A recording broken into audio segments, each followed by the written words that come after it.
مگر یہ دیکھنا پڑے گا کہ ہماری ساورنٹی کو، ہمارے برادرزم کو وہ کیا ویٹیج دے رہا ہے۔ ایک اظہر من شمس کی طرح ایک حقیقت یہ ہے کہ جناب جب ہم نے چین کے تعاون سے گوادر، وہ پورٹ جہاں پہ ویسلز آ کر کے ہمارے بالکل کنارے پہ لگ سکتے ہیں، جو کہ دنیا کی کسی اور بندرگاہوں پہ ایسی سہولت بہت کم ہے جو اتنی ڈیپتھ لیے ہوئے ہوں، تو اس پہ ہمارے ازلی دشمن کو، وہ جو ہمارا ہمسایہ ہے ہندوستان، جس سے ہم ہمیشہ دوستی کرنے کے لیے کوشاں رہتے ہیں، اس کو یہ بات ہضم نہیں ہوئی، اور ایران نے برادرزم، بردرہڈ کا مظاہرہ کرنے کی بجائے کہ وہ ہمارے ساتھ ایلائی بن جاتا، اس نے کیا کیا کہ ہندوستان کے ساتھ، ہندوستان کا ایلائی بن گیا ہندوستان کی سافر پہ، کہ چاہ بہار کی انہوں نے بندرگاہ شروع کی اور جو بنا بھی دی گئی، جس میں ایران اور ہندوستان اور افغانستان تینوں سٹیک ہولڈر تھے، جبکہ ایک طرف چائنا اور پاکستان کی گوادر تھی، اور چاہ بہار اتنی ڈیپتھ لیے ہوا بھی نہیں ہے، اس کا بھی جغرافیائی جو محل وقوع ہے وہ اس طرح نہیں ہے جس طرح افیکٹو اور فعال گوادر کی بندرگاہ ہے، مگر ایران نے ایسا نہیں کیا اور ساتھ دیا بھارت اور افغانستان کا۔ اب آگے چلیے، کلبھوشن یادو، ہماری ایجنسیز نے جب اسے اریسٹ کیا تو انہوں نے دکھایا کہ وہ کس طرح براستہ ایران، وہ بھارت سے ایران اور ایران سے پاکستان پہنچا، تو جب وہ پاکستان پہنچا تو جناب ایران نے اس تک 2017 میں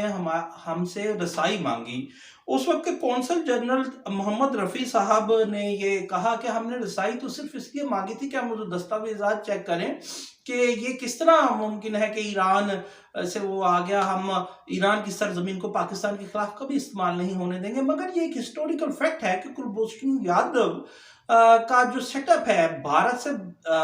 براستہ ایران اور پھر پاکستان وہ آیا، اور بڑی عجیب بات ہے کہ جناب ایرانی فورسز اور ایرانی وہ جو لا انفورسمنٹ ہے وہ اس سے بے خبر رہے۔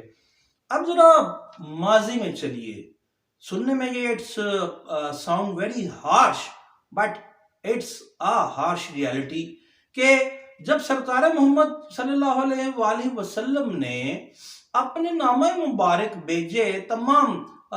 دنیا کے حکمرانوں کو کہ آپ میرے اس دین کو قبول فرمائیے، دوستی کے ہاتھ کو قبول فرمائیے، تو اس وقت جو شاہ ایران تھا کسرا، اس نے جو سفیر تھے حضرت محمد صلی اللہ علیہ وسلم کے، عبداللہ بن حذیفہ،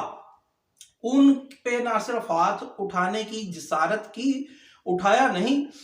پھر انہیں یہ کہا کہ اگر تم سفیر نہ ہوتے تو میں تمہیں قتل کر دیتا، اور وہ نامہ مبارک پھاڑ دیا۔ اب یہ میں بتا کیوں رہا ہوں؟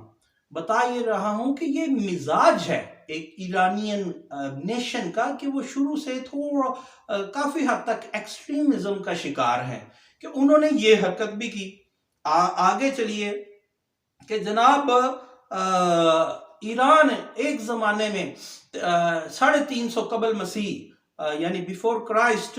350 برس قبل بھی وہ اس خطے کا ایک سپر پاور تھا ایشیا کا، تو اس نے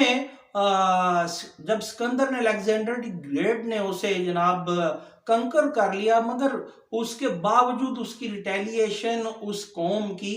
وہ ختم نہیں ہوئی، اور یہ کوئی اس کی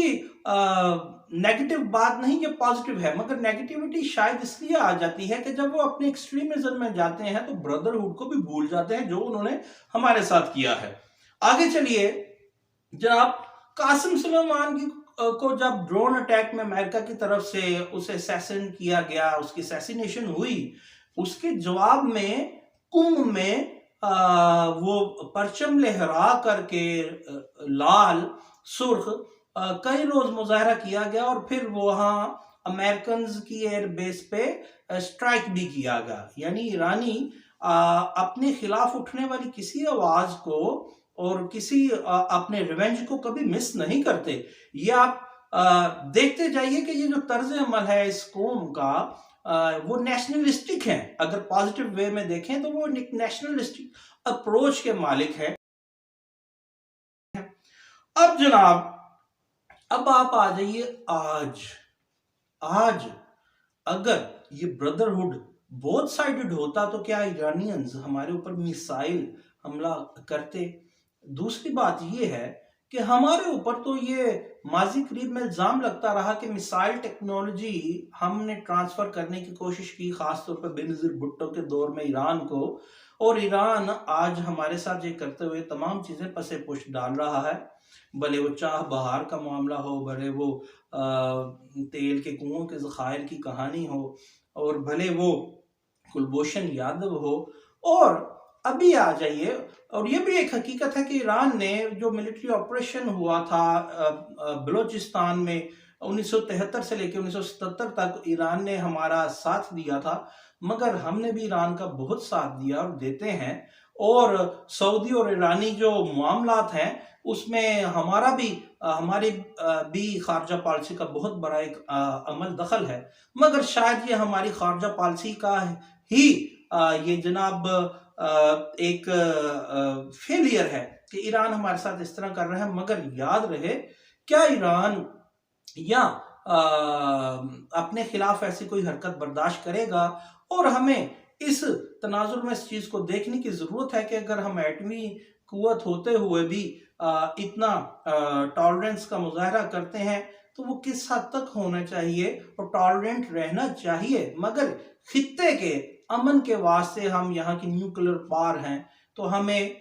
کس حد تک محتاط رہ کے اور کس حد تک فور فرنٹ آ کے رد عمل دینا ہوگا، یہ جاننا از حد ضروری ہے، اور اس کے لیے ہسٹوریکل فیکٹس کو بھی پیش نظر رکھنا از حد ضروری ہے۔